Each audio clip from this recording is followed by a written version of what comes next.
Hi everyone, welcome back to Physics World. My name is John Jesus the Mini Einstein. Today I'll be entering mechanics, and there are many topics under mechanics. The first topic is quantities and units. I discuss matter as anything that has mass and occupies space. Everything in this world, I discuss them as matter. So how can we now discover, how can we quantify them? This is when quantity now comes in. When you go to a marketplace and you want to buy a cup of rice, you just go there. I want to buy rice. The first thing you are asking is how many cups. You want to know the quantity of what you want to buy. That's what quantity is all about. You want to know the quantity of each matter. Is it very heavy or is it long? I'm a short man, now.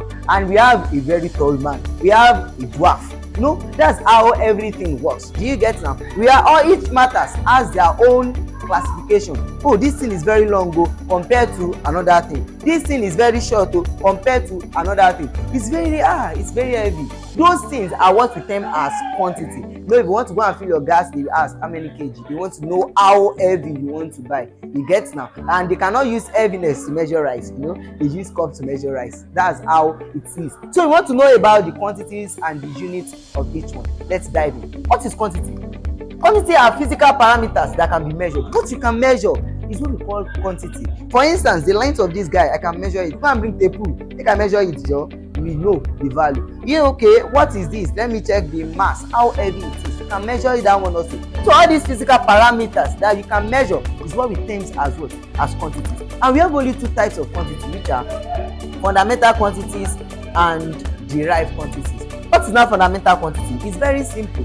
From the word fundamental, the beginning, the basics. So that's what it says. These are the basic quantities that do not depend on other quantities, e.g. mass, length. These are the basic quantities. They don't depend on other quantities. When they call something scratch, it stands alone. It doesn't depend on anything. For instance, mass. The weight of this thing, you can't just calculate and get the mass. What's the formula for mass? No, there's no formula for mass. Mass is still mass, except there is mass in another formula, which you will get. You understand what I mean? So if I want to get the mass of this guy, I can't just say, let me multiply the length and breadth together to get the mass. No, I will have to put it on scale. Let me measure it before I can get it. So the mass of this guy is fundamental quantity. It is very real. We just measure it. The length of this guy, just take ruler, measure it. I can't just say, let me just calculate this. Okay, it has big head. Big head should define 2. So 2 times 5 should give us the length. No, we can't do that. We measure with the measuring instrument.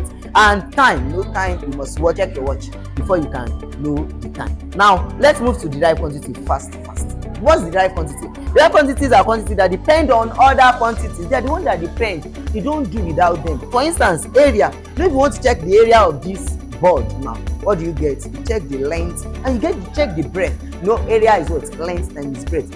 Without the length, you can't know what the area is. And without the breadth, you can't know it either. So you must have the length of that object and the breadth of that object before you can get the area. So these quantities, they depend on other, and we have many of them. We are deriving formulas every day by day.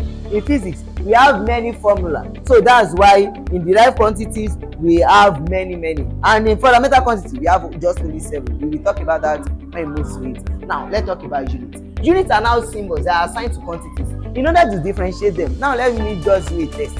I'm in Nigeria. Let's go. Now, take 1, 10, 10. This is 10, 10. Now, take 1. I take the one on the right hand. You are right. No, I prefer the one on the left hand side. Why? Maybe because the one is too long. Long one. The 0 is moderate. I know how it's the graphics.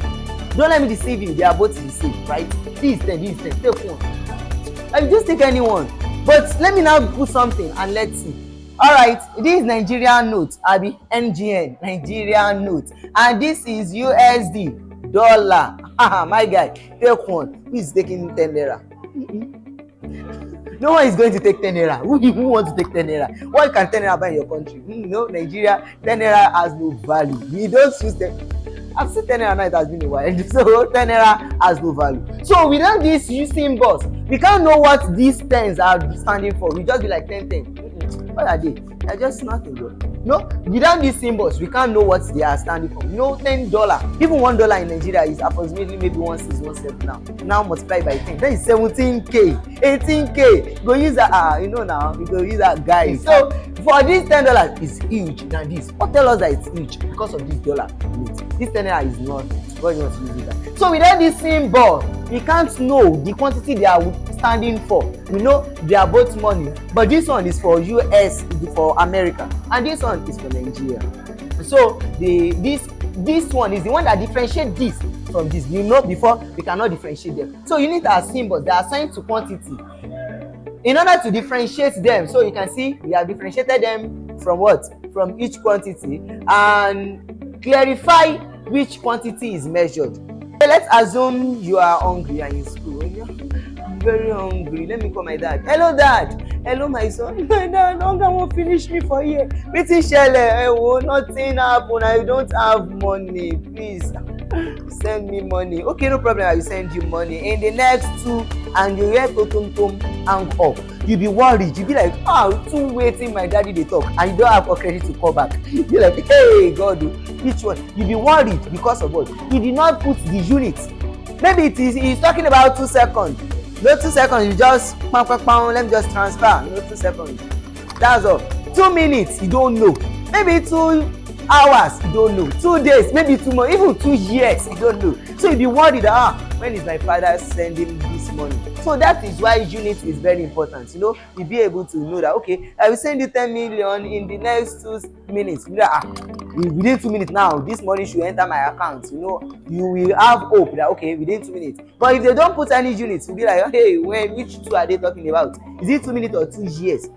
That's what unit actually is talking about. And we have 2 types of units, which are fundamental units and derived units. And fundamental units are basic units, like fundamental quantity. You see, fundamental units, they are not hard to know, just the same thing. So fundamental quantity are basic units that do not depend on other quantities. They don't actually depend on other units because they are what? They are fundamental units. They are like quantities that they don't depend. So they are also fundamental quantity units that don't depend on other units. So they are like meter, kilogram, and they are assigned to fundamental quantity. I said that here. The fundamental units are assigned to fundamental quantities, while derived units are assigned to derived quantities. That's just it. So each quantity has their own unit. Do you understand? That is why unit is very important in physics. Whenever you are solving and you don't put unit or you put wrong unit, it's either minus half or they should not give you any mark for it, because they know that this unit actually is very important. It tells you what and what you are calculating. Like this now, if I did not put units, how do I want to know which one are they talking about? Maybe it's Nigerian money, maybe it's even length that you measure. We can't say. So it is the unit that actually tells us which quantity are you measuring. So unit is very important in physics. Please be using it. Now derived units. These are units that depend on other units and are gotten from the manipulation of 2 or more units. So these units depend on other units and they are gotten from manipulation, like taking 2 or more units together, multiplying them together to get one, taking 2 or more units together, dividing them to get another one. Those are the one we call derived units. And we have meter per second. You see, we divide meter by second. That's just it. So Newton also, the first. We have many. We have joules. We have many. We have different. We have many thousands and one formulas.